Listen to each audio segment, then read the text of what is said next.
Hey, what's up, everybody?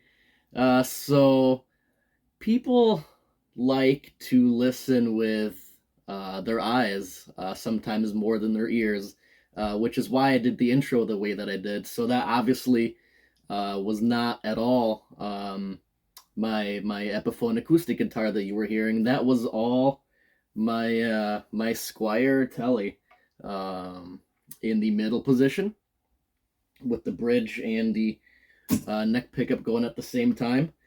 So we're talking about the acoustic sim effect today in the Headrush. It's actually really good. So based on the Boss AC3, it's a pedal that's been around forever.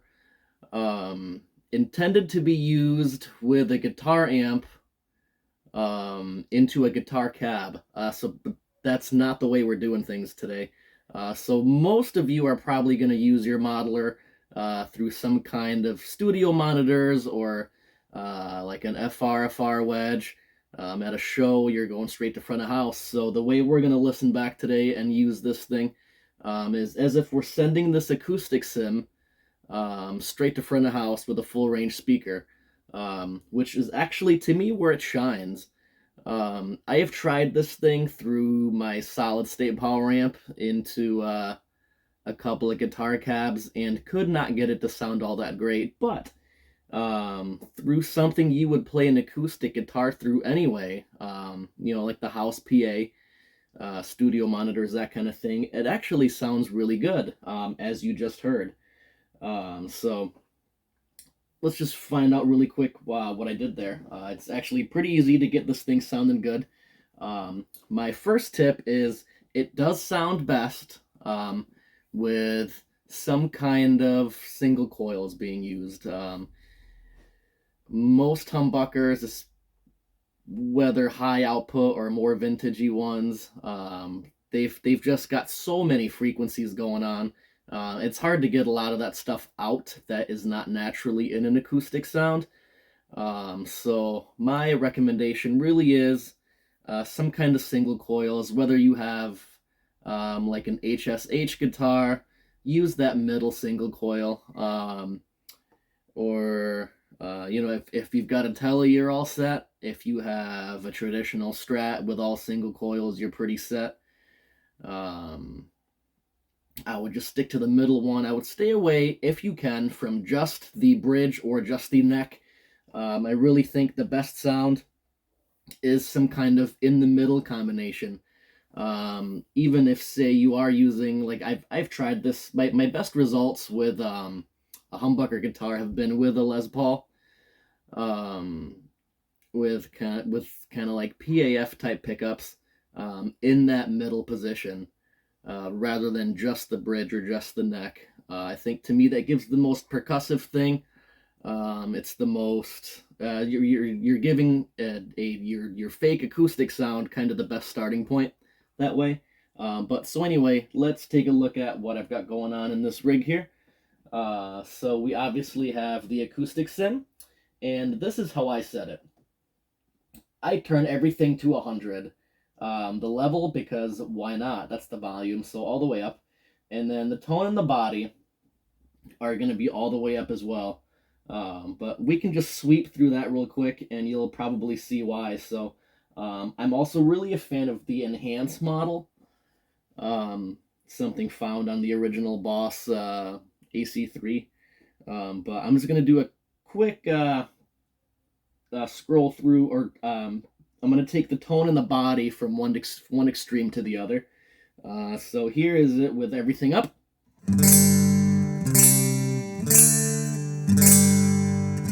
All right. Take that tone all the way down. You've got this. Obviously, you would never do that, but let's go with a more reasonable starting point, like 50%.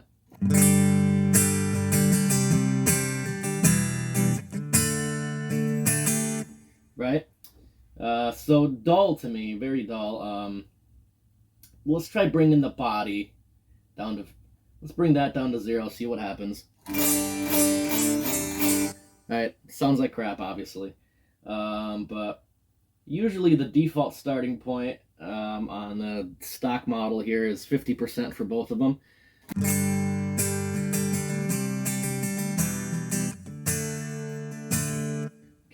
dull sounding to me.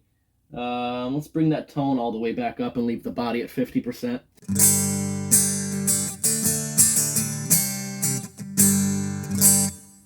Okay. And then all the way back up on everything. This is why I do it the way I do.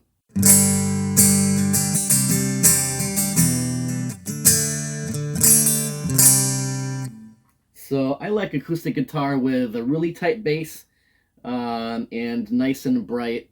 I was a big fan of Taylor's for the longest time, and ended up really liking Gibson's a little more because of the shorter scale.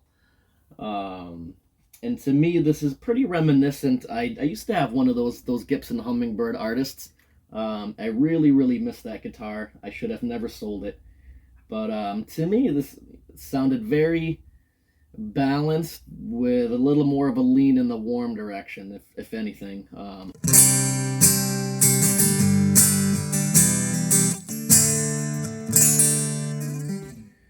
So the kind of acoustic that pairs really well with just acoustic and a vocalist, that kind of thing, which is what hummingbirds are known for anyway. But so this is a little bit on the brighter side for a reason. That's because the idea for me, for anything I do on this channel, is to make it work in a live full band situation. So anyway, let's go through some of the different models we've got here without changing any of the actual settings. So here's standard. So standard, I think this is like standard size acoustic guitar simulation from Boss.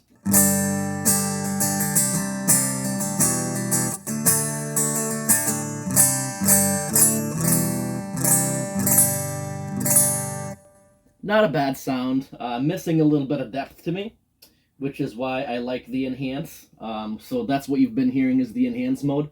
The enhance kind of puts a little bit of a boost in the bookend frequencies. And then you've got jumbo, which is obviously going to be a little bit bass heavy and somewhat balanced in the highs.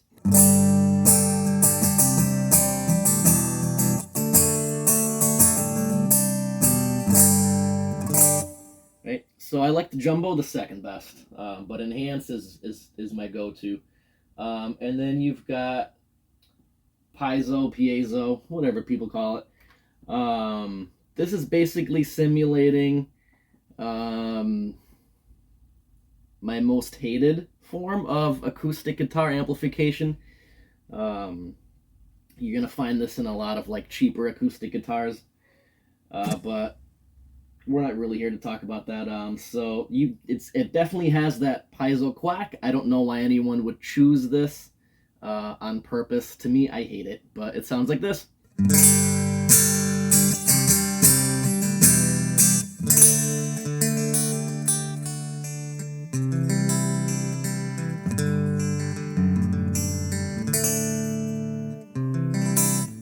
Okay, so those are all the modes, and with some different settings in there, but we are going to go back to my enhance preset. Alright, and then I'm sure you've already noticed there's some parametric EQ going on over here. So a little bit of reverb, actually. My usual small plate reverb, just 10% for some space. Nothing crazy going on. But for the parametric EQ, this is not the like tube emulation parametric EQ that I do when modeling like electric guitar amps and stuff. This is something totally different. In full disclosure, I actually kind of copied these settings from a website. I had read an article about EQing acoustic guitars into the mix on a recording, and kind of borrowed these frequencies and the cues and how much to boost or lower each one. So first, I guess let's hear it with and without. So let me turn that off real quick. Well, what you've been hearing is with, so let's just go with that, right? So you have...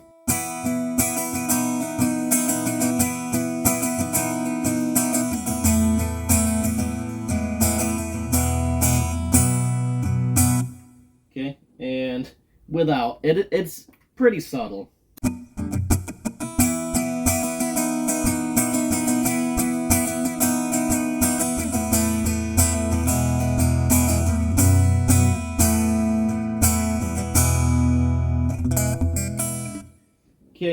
To me, it's just a little bit of something to take a little bit of the rubber bandy frequencies out of there, like you would hear in a typical piezo pickup. So it's very smooth, it's very musical. There's nothing super drastic going on there. Um, there is, just real quick here, there is none of my usual tube amp emulation going on via the global EQ either. The global EQs are completely off. So nothing else going on there.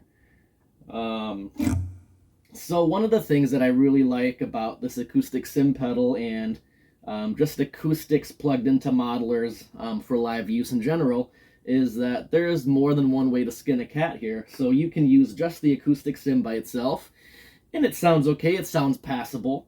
Then you can do kind of like a post EQing thing, like what would happen in the studio. And it sounds even a little more passable than without any of that little bit of correction. And then the other thing you can do instead of any kind of EQs, I'm going to turn that off, is you can actually, on top of the Acoustic Sim pedal, you can process that at the very end with an impulse response. So there are impulse responses basically of microphones up to acoustic sound holes, acoustic guitar sound holes that people have shot. And basically what you're kind of getting out of the Headrush here is that I forgot what Fishman calls it. Maybe the Fishman Aura, maybe? They have like a preamp pedal or like an acoustic modeling pedal. Something along those lines, where you can kind of like the Acoustic Sim pedal, you can pick from all different kinds of things. Well, I think it turns out that they were actually using impulse responses. That Fishman Aura pedal's been around for quite a while. So luckily, completely for free, we kind of have the same thing we can do with the Headrush. And I say for free is because I found a completely free pack of maybe a couple of dozen acoustic impulse responses through some link on the gear page a long time ago. I'll be able to share all of them with you because, like I said, they were in a depository of completely free impulse responses. So let's just hear a few of those. Now, I do some EQing. Technically, not really EQing, but high and low cuts with the impulse responses, because I find most of them are heavy on the bass and a little prickly in the highs, so I start right away with a high cut down to 10K and a low cut at 240. And you can see here, there are a bunch of them. So a Collings D2H, what is that, a Martin HD28, and a Gibson Hummingbird, a Gibson J45, a Taylor 814, and a Taylor 314. So lots of choices there. I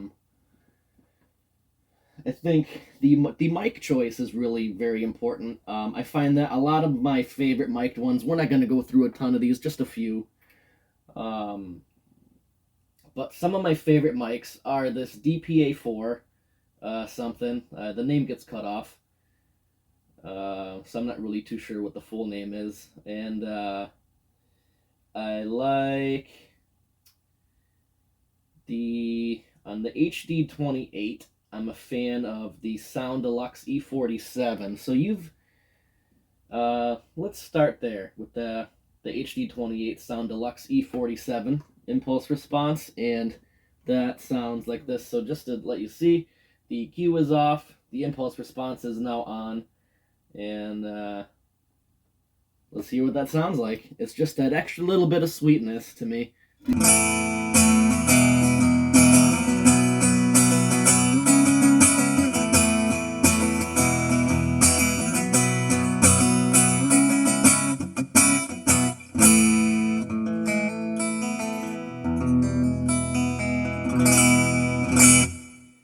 Right, so honestly, a lot of these impulse responses don't sound good. A lot of them have a really weird kind of like a carve in the mids, which you don't need really mids in acoustic guitar, but you need some, and some of these recordings kind of cut out the wrong ones that you do want to me. So I'm just going to show you a couple of my favorites, and I'll leave you to the rest. So I think it was the Hummingbird with the DPA 4 that I liked.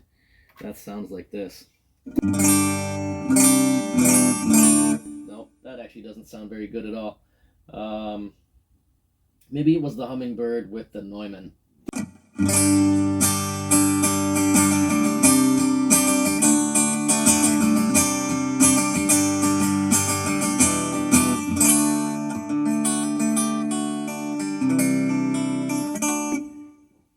See how some of these can sound just a little bit tinny. I really recommend just flipping through all of these yourself. Let's try the Hummingbird with that Sound Deluxe.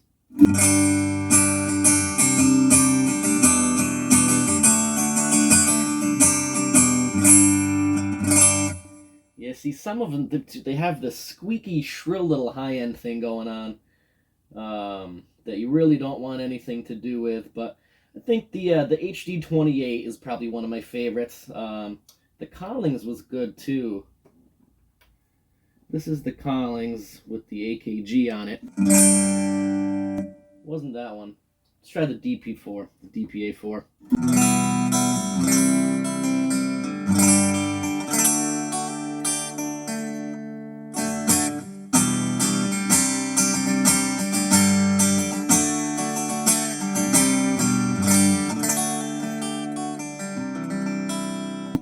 Alright, well anyway, so that's what a few of those sound like. They'll all be for free to download in the description below, which is a nice resource. But for the rest of this, we're going to go with just my EQ here in the Acoustic Sim. No impulse responses. I actually prefer this over the impulse responses in general. Yeah, I mean, that is about it as far as just getting the thing to sound decent. It sounds really good through any kind of full range speakers like this. Like I said, it doesn't sound too good the way it's intended to be used, or at least the way the Boss, the real world Boss pedal was intended to be used through an electric guitar amp and through guitar speakers. I was never a fan of that. The guitar speakers are already cutting off way too much of what you want to hear out of an acoustic guitar in terms of high-end frequencies, so it just never really got the job done for me. But being able to hear this now through full-range speakers the way it's meant to be is pretty awesome. For the rest of this video, I'm going to share this whole rig with you. I'm just going to walk you through some of the stuff that I did. So you've got a compressor at those settings, and compressor with acoustic is never a bad thing. It kind of does this right here.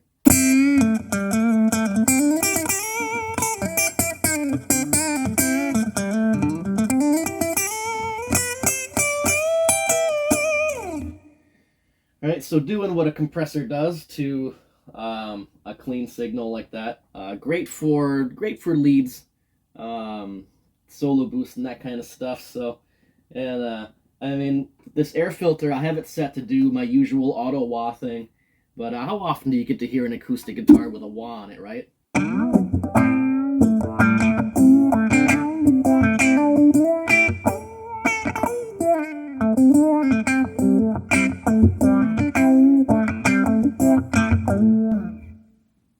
So that's pretty cool.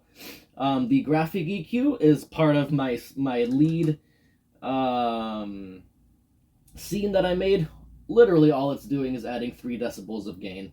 Nothing going on there as far as EQ goes. The multi-chorus at just the default mono settings sound pretty good here. That does this.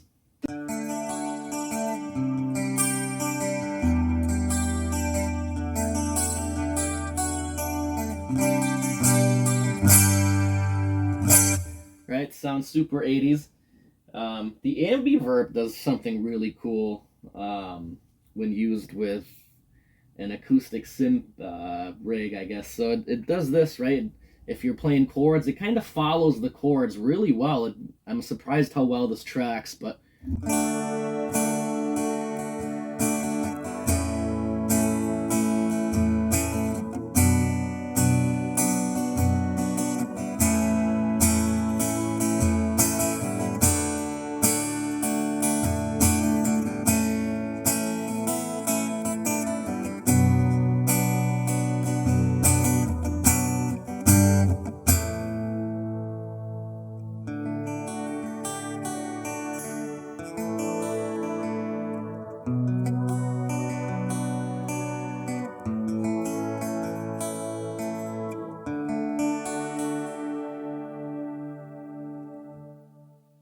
And that is, it says AM short, but that's actually just the short setting, the short preset that comes with. You can even combine that with the multi-chorus, and it does something really cool, so...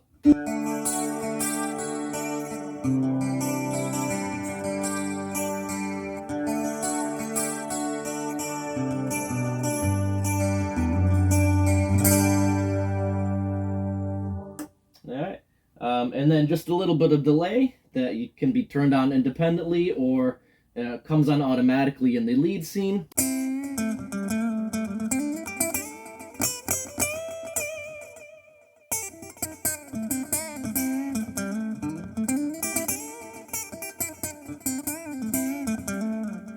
Right, so pretty basic, and that's about all that's going on there. So, oh yeah, there is, you know, I kind of have like a rhythm scene that turns everything off so that you can just play acoustic guitar.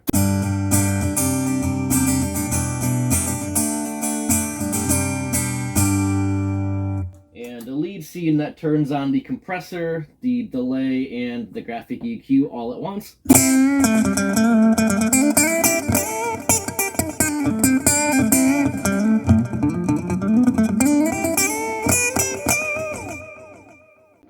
Right, for when your solo and your acoustic duo or trio gig comes up. So that's the Acoustic Sim for you. It surprisingly does sound really well when played through, or it sounds really good when played through a full range speaker, as it's not intended originally when this Boss pedal was designed, but thankfully we have the Headrush pedal board and can do cool stuff like this with it instead. I hope you got a bunch out of this, and thanks for watching, guys.